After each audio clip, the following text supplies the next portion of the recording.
Most contractors I talk to have insurance, good insurance, the right limits, the right coverage, and they still end up with a denied claim or a dropped job, not because their policy failed them, because their contract did. Here's something that most people in my industry won't tell you. When a claim gets denied or a job falls through over coverage, everybody points at the insurance. But 9 times out of 10, the policy isn't the problem. The contract is. You signed something that quietly changed what your insurance was supposed to do, and nobody caught it before you signed.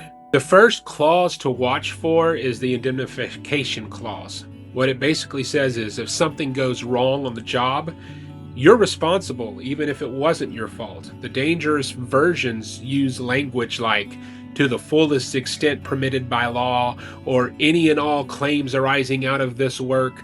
That's very broad. That's a problem because your general liability policy is not designed to cover liability that you voluntarily took on for someone else's negligence.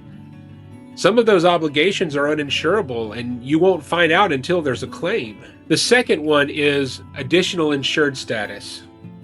General contractors require it constantly. Subcontractors agree to it constantly, and most people on both sides don't fully understand what it means, what they're doing. When you add someone as an additional insured, you're allowing them to pull from your policy.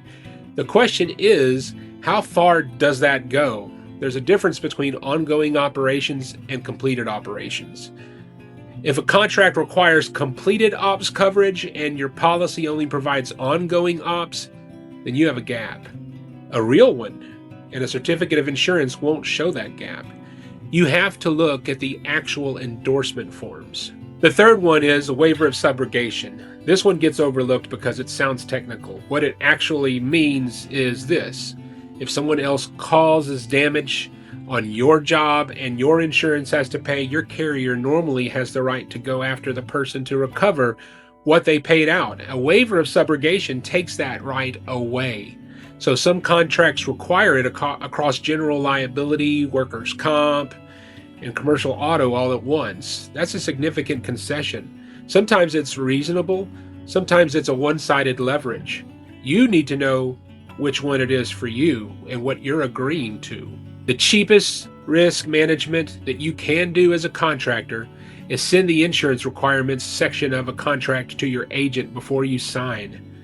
I've seen contractors sign a contract, start a job, and then ask us to add coverage that the contract required, but the policy doesn't support and can't be added after the fact. At that point, there's no good option.